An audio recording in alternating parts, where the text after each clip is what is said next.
Greetings, I am the wrestling fan. I may not be the best wrestling fan, but I am the finest. And welcome to another rendition of The Wrestling Fan's PPV Reactions, where I take a look at and give my reactions to NXT Takeover, The End. Or The End of the Beginning. I don't know, the fucking title's been changed like 500 times. I'm just gonna call it Takeover, The End.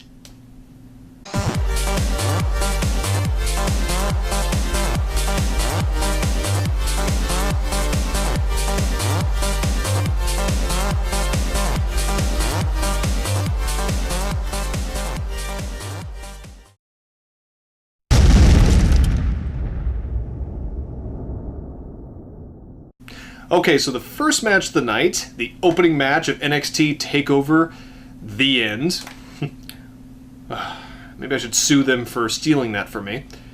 If you don't get that, just go watch a certain short film on this YouTube page called The End. But anyway, the opening match was Andrade Almas, I'm probably mispronouncing that, I'm sorry, versus the Perfect 10, Ty Dillinger.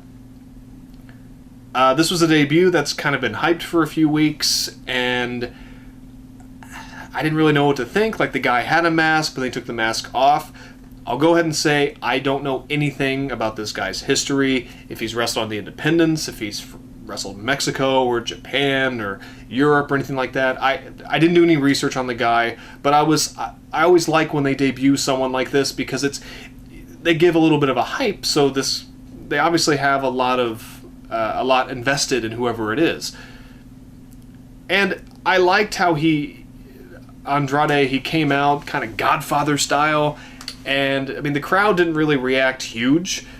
They definitely reacted bigger to Ty Dillinger, who's becoming one of the most over people on the NXT roster. It reminds me a lot of Tyler Breeze, and Tyler Breeze never really got his due in NXT either. And then he was finally called up to the main roster, and where he's just basically being shit on. And unfortunately, that'll probably happen to Ty Dillinger as well, because it looks like Ty is just going to be used as a good little hand who can help the new talent coming in get over a little bit. But Andrade, I don't know, like I kind of like the mask. I kind of wish he would have kept the mask on. They don't have enough masked wrestlers in WWE, and they really don't have any in NXT. So it would have been different, it would have stood out, and I think it would have been a lot better. To me, that was mistake number one. Now, in terms of the match, it was only like 5 minutes long. It wasn't really, it showcased a lot of Andrade. And from what I saw, he's a good hand. He's really good. He's got a lot of great moves, some stuff that I haven't really seen before. Ty did a really good job in the match. The crowd was very much behind Ty Dillinger, and they weren't really behind this new guy. It's the first time in a long time where someone debuted and the crowd wasn't really behind them. So again, I don't know this guy's history, but it was fine. It was short, but I get it. They have to give a lot more time to the more important matches, and it was okay. I hope they do more with this guy. Again, I wish that he had the mask on still. I just think he looked cooler with it, and it would have stood out. I think that's a huge mistake by WWE, NXT, whatever. But it didn't really get the audience going or anything. So frankly, I don't think this should have been the opening match. That was a mistake.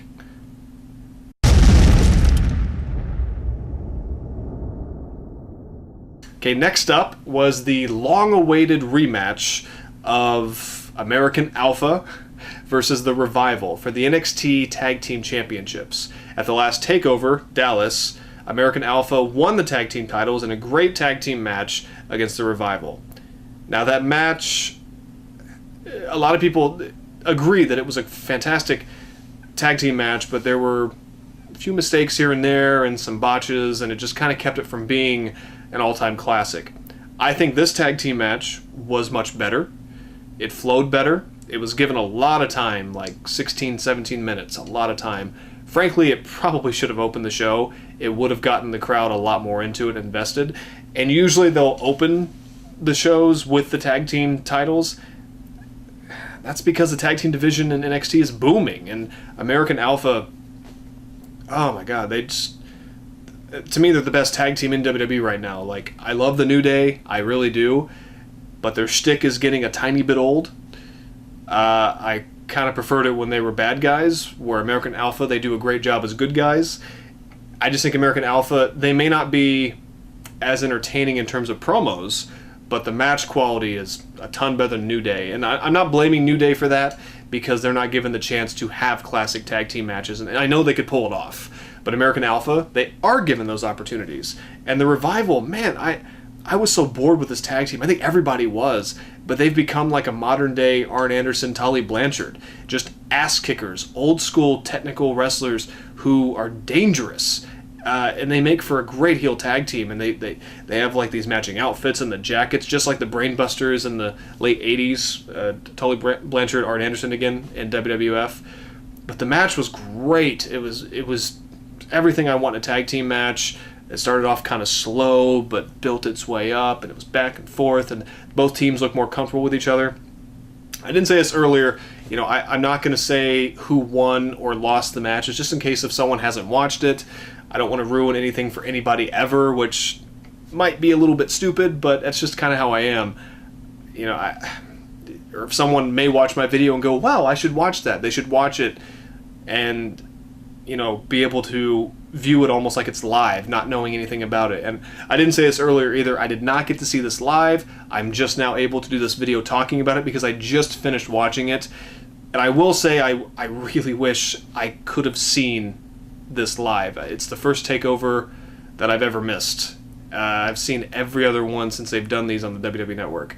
And this was a good one, and I hated that I missed it because there's a lot of surprises. But regardless, great tag team match. The ending of it shocked me. It really did. Like, when I heard what happened, it really surprised me. And a lot of people were, I think, pissed off, but they're going to have another rematch. You know, they're going to have more rematches and everything, and it's just making the tag titles even hotter. You know, I guess I really can't say much more. But a big thing that but again, you know, either one certain team is going to be called up to the main roster soon, which fine, but I hope that this feud keeps going because I really am enjoying it. I hope they do tag team no DQ matches. Like, I just want them to keep going and really make the NXT tag team division boom even more. But the big thing people are talking about isn't really the ending of this match, it's the debut of a new tag team. I don't remember their fucking names, but they came in and they beat the shit out of American Alpha. And they're two big guys, and I remember when I saw them, I went, oh, they're like the Road Warriors in terms of size. I mean, not all jacked up, but they're big guys, and they really believe, like, I believe them. I believe their ferocity, because they beat the shit out of American Alpha, and they're managed by Precious Paul Ellering, who, for those who don't know, managed the Road Warriors in the 80s and 90s. One of the best managers of all time, a WWE Hall of Famer, and he's managing them. And his daughter is in NXT at the moment, I believe, or she's at least performed there a couple times. So I'm like, wow, that's kind of cool. And the audience didn't react, and I think people were misunderstanding because the crowd was chanting, "Who are you?" or something like that. I think, and honestly, like, I wouldn't have known it was Paul Ellering. I mean, I would have eventually, but for the first minute, I would have been like, who is this guy? Why is this important? Because he doesn't look the same as he did, you know, from when we remember him, you know, if we watched back then with him in the Road Warriors. But I think they were chanting at the tag team because I don't recognize either person from being from anywhere, and all the new people that have come into NXT are people that the fans know. So I don't think the fans were being jerks. I think they were just like, we don't know who you are. Why is this important? But it was a cool debut for a new tag team. They need another new tag team, and they're big, and they're evil, and they're managed by one of the best managers of all time, so that was cool. So that was a cool way, and the ending of the match really shocked me, even though I already knew the outcome, but terrific tag team match, and I want more.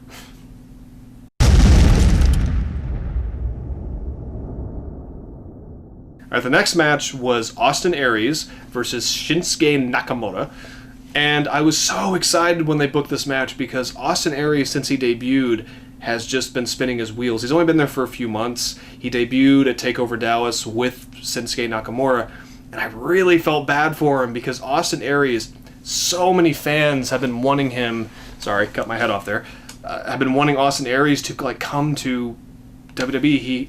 He was the first ever two-time or more than one-time Ring of Honor World Champion. He's a great hand, a great wrestler, great technical wrestler, great high flyer. I honestly didn't realize how small he was till he got to NXT, but it doesn't matter because he is great and he's pretty good on the mic and can bring a lot to NXT, and he has. But I don't think they had any plans with him, and which is a shame because he really reinvented himself in TNA a while ago and became their world champion a few times. Or maybe just once. I can't remember, but he had a lot of great matches in TNA, or Impact Wrestling, whatever. And I've seen so many of his matches from Ring of Honor, and he's so damn good, but unfortunately, his debut was kind of marred because it was already announced that Shinsuke Nakamura was coming in, and I mean, that is the bigger deal because he's coming from New Japan, and no one ever comes from New Japan really to NXT or WWE, and Shinsuke has a lot more charisma and has, I think, a bigger following than Austin. So Austin was his debut was bleh. He debuted against Baron Corbin, which fine, but Shinsuke debuted against Sami Zayn in Sami's last match, and him and Sami had what people are calling the best match of the year and one of the best matches in NXT history. So I was wondering how long Austin would stay a face, because you got to turn him heel eventually, and when they tagged him and Shinsuke together, I knew immediately what would happen, as I'm sure a lot of you did if you know anything about professional wrestling. He'll turn against Shinsuke eventually, maybe attack him, or won a match. And that's exactly what happened, and I was frothing at the mouth, because I knew Austin Aries, Shinsuke Nakamura, that's going to be off the hook. And in many respects, it was. It was given just enough time. I could have seen these guys wrestle for an hour. Shinsuke has not even had a bad match since he came in NXT, but Austin hasn't had that match to really showcase what he could do. And this match he did. And he actually dominated a lot of the match. And really the match ending, which was a great ending, I thought, it came just by one little mistake. And it told a good story. And these two had great chemistry together. I don't know if they've ever wrestled each other before. If they haven't, they have great chemistry, which both of them have chemistry with everybody. And, Shinsuke's stock is still just going through the roof. I think Austin Aries, he was finally able to show WWE what he could do, especially with a main event guy. And I hope he gets a bigger push in NXT. He deserves some title matches. I love Austin Aries. I love Shinsuke more. But these two probably did have the match of the night. I really enjoyed the tag team match, but I'll go ahead and say Shinsuke and Austin Aries, it starts off rather slow and they kind of do some stuff that Shinsuke did in his match with Sami Zayn, where the whole, thing, Austin does it too, and Austin got booed, and it was cool. But once the match picks up, and man, the last 5-6 minutes, it is awesome. It is really, really good. It's a match that I will watch again. And every other match on this card, I can't really say that. Any takeover, I could watch the whole thing over again, but there are only a few matches that I can watch over and over and over. And this one is definitely one of them. I'm so happy for Austin that he finally got that match, and Shinsuke, he can fucking have a good match with a broom.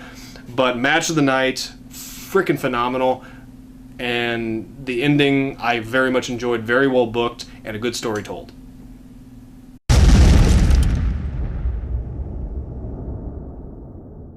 Alright, the next match, Asuka defending the NXT Women's Championship against Nia Jax. And originally it was going to be a rematch with Bayley. I'm still a little unsure what happened with Bayley. They said because of injury. I don't know. I'm guessing it's true. So I wish her a speedy recovery. I was looking forward to her and Asuka dueling again because that match they had in Dallas was great. But I thought it was kind of cool, with Nia Jax getting another shot because she's really the only heel they have. It kind of would have been cool to see Asuka and Alexa Bliss maybe, but Alexa's probably not ready. And it was cool again. But the thing about Naya watching this match, it was a very good match. It was about 10 minutes, and it was another David versus Goliath, that type of match. It was similar to Bayley and Nia Jax when they fought on pay-per-view. I can't remember which takeover. It was last year. And it was really, really good. And Asuka looked like the brave champion who won't quit. And Nia just... it was her best match to date, honestly. I enjoyed it even more than her and Bayley. I thought it flowed better. Nia looked like a fucking monster. Just destroyed Asuka. Man, and just looked like Godzilla. It reminded me a lot of Awesome Kong in TNA, like her and Gail Kim. That's kind of very similar to those matches, actually. But I like the ending. The ending, it didn't end in a submission. I thought they were going that direction. It actually ended in a pinfall, and it was different, and it was, again, good booking. And the match wasn't classic, but it was good. It was much better than I thought it'd be. But I'm worried about Nia Jax and her booking, because now she's lost so many times. Once a monster heel loses so much, they probably should have given her the title a long time ago. She should have been the one who dethroned Bayley, eventually. And then Asuka should have dethroned Naya eventually. They didn't book this as well as I think. Naya, she's very talented, and I like her look, and I like the whole monster thing. It would have been something different in NXT and in WWE, because there's no one else like her. And I think Naya should have been the one to dethrone Bayley, and then, Bayley just can't get the title back, and she'll go to the main roster. She will eventually, and then Naya and Asuka would have had their little feud to where it would lead to Asuka finally winning. I think that would have been much better, but I love Asuka. I'm glad she has the title. But it was still a good match. I just worry about Naya's future. I don't think it's going to be super bright, because it's almost like Goldberg. You can only do so much with someone that size or that strong, and you're going to end up having kind of the same matches over and over. But she's talented enough. I hope she proves me wrong. But it was a good match for what it was.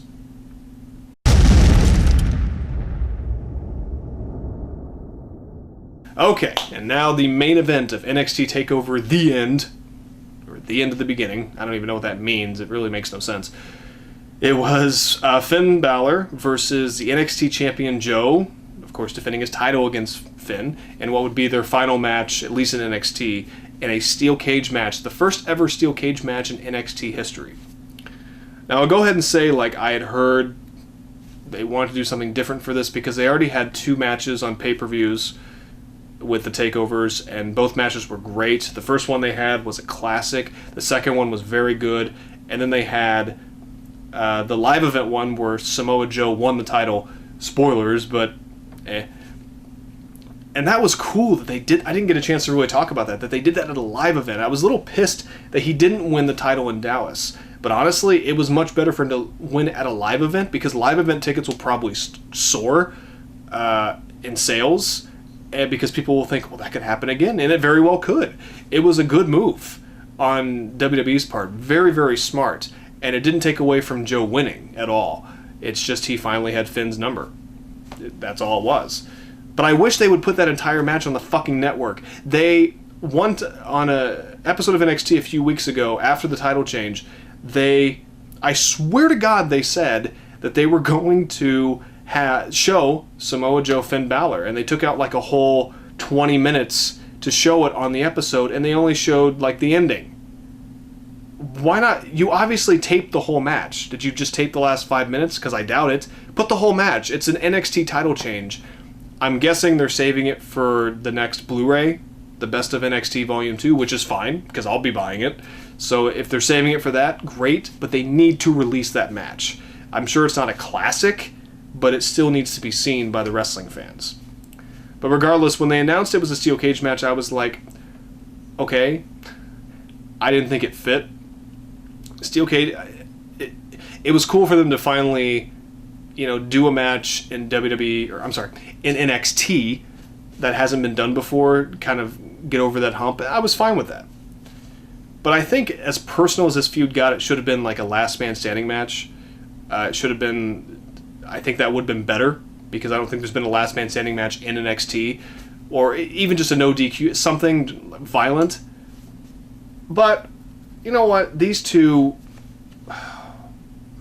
Finn is so good. He's going up to the main roster soon. Samoa Joe, I'm so happy for him, when he got the title, and he's just become the monster heel I knew he could be, and just is doing just great stuff in NXT. I love it. And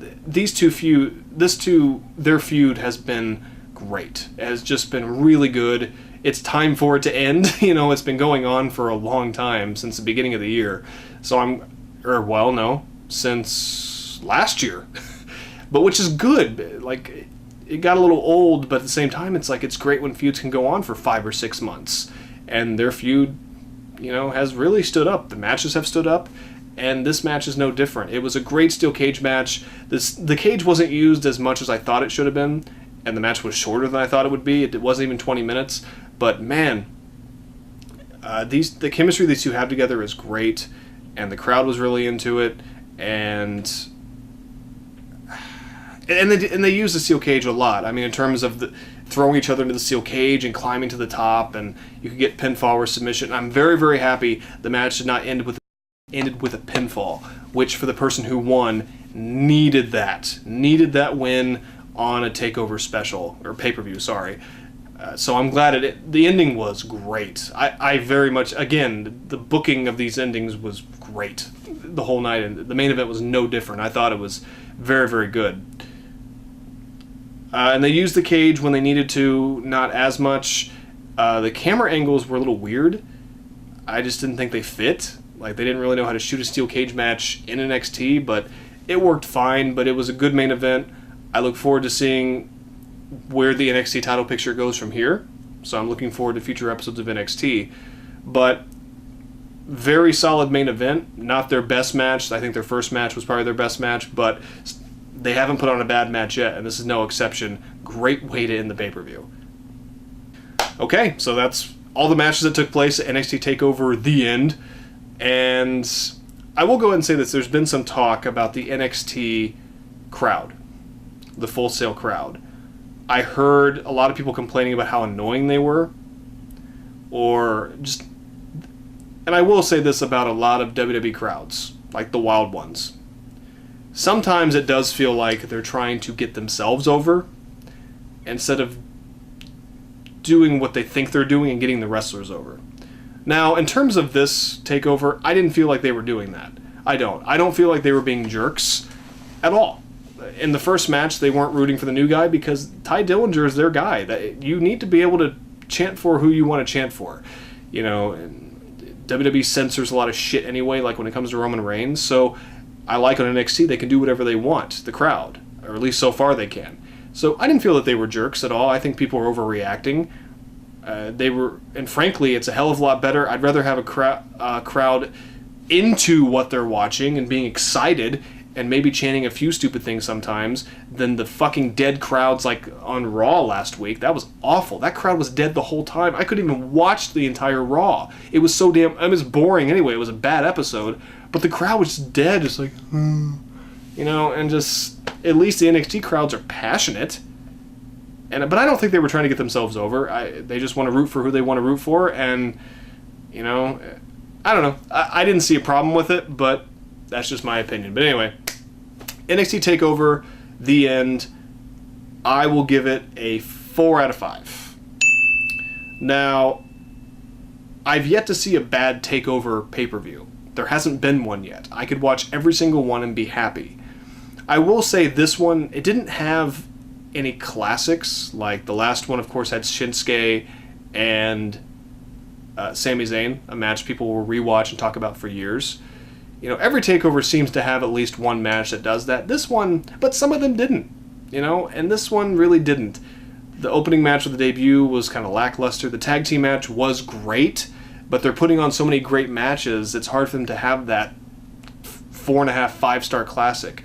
The women's title match was, you know, it was good. The main event was really good. Shinsuke, Austin Aries stood out again because, you know, Shinsuke's that good and Austin Aries is that good, but I don't think it's a classic. It was match of the night, but it was a very solid pay-per-view that even though I knew the outcome of every match, I still enjoyed all 2 hours of it as a wrestling fan. I enjoyed every second. I put my phone down. You know, I didn't look at my phone for 2 hours because I was invested in watching this even though I knew what was going to happen. That's how fucking good it is. And I love NXT, and there was a big thing, like, they changed the name to The End, and that freaked a lot of people out. It kind of freaked me out, too, with the brand split coming with Raw and SmackDown. I was like, is NXT coming to an end? Are they going to ruin the best thing going on in the company? And I knew they weren't.